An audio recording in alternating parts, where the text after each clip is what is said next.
It's great to be talked to. Yeah. Hang on one second. Everyone ready? 1 second. 1 second, can I grab this? I need a steady. You ready for it? Is it, Mic check, mic check. talk to me again? Mic check, 1 2 1 2 1 2. Mic check, mic check. No, I'm not on. Hold on. 1 2 1 2 1 2.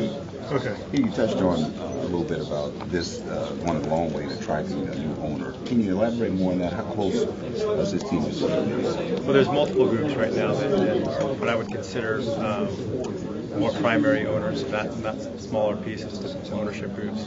And I would say that we're on target to try and get something done in the next 60 to 100 days. So these deals are sometimes complicated, and so there could be some issues that come up.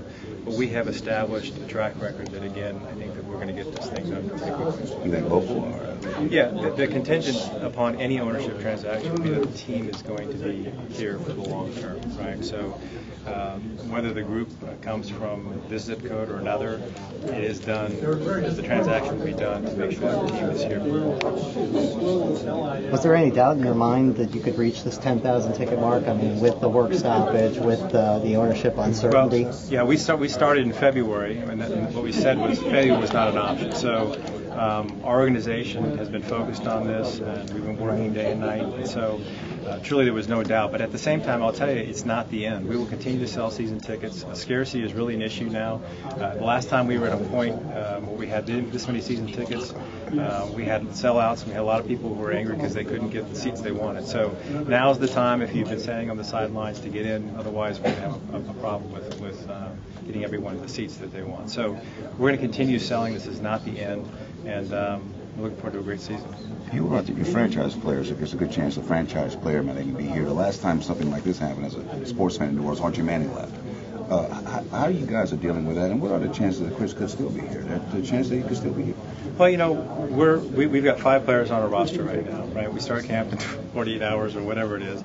We've been preparing for this moment for over a year, and it's not like we were surprised or caught flat-footed. So Dell and his team have been working diligently on building this roster.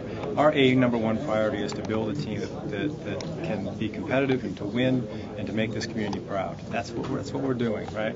And we want to attract players who want to be here. We want to attract players who believe in the philosophy and what we're doing. So that's all part of the decision processes, which will unfold over the next 48 hours. But again, this is not a surprise. This is not something we've been sitting around waiting to see what would happen.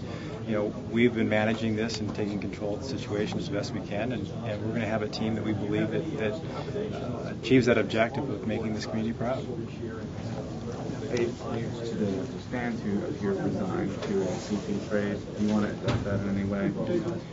Well, the reality is I'm sure people are reading lots of information, right? And I will tell you, when these types of transactions, whatever kind of trade it is, they unfold and there's false information and things, it never quite develops the way that it's being reported. So I think that fans need to, we've always had a very open, kind of transparent approach to our fans, which means we want them to call us, we want them to talk, we want to be able to answer their questions about things like this. I know there's going to be a variety of questions and concerns about Chris specifically. I've known Chris for 6 years. I was with him when he came in as a rookie. I understand the relationships. I understand, his mother, Robin, and father. These are people that are close to us. That's part of the business, is that you grow attachments to people. It's not just the fans. We have to, but at the same time, the focus and the mission is to make sure that this team is better. We have to figure out a way to make that happen.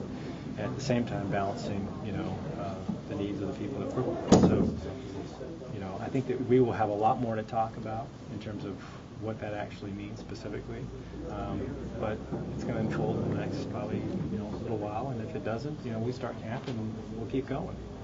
Can you talk to the David West situation?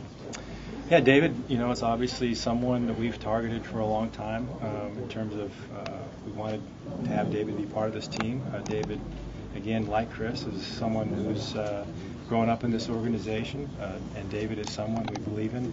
I think we just need to, continue to let the agents and the GMs do their jobs and figure out, the business side of this. So it's not a matter of desire; it's a matter of getting the business part of this figured out and making sure that again it kind of folds in with us being able to have a team that we can win with. There's some fan favorites like Chandler out there and Thornton. What are the possibilities of those guys returning? Well, again, they're free agents that are highly talented, and it comes down to what it is that can be worked out in terms of negotiations. That's just, and I can't talk about players that are free agents right now. So it is what it is. That's part of the business.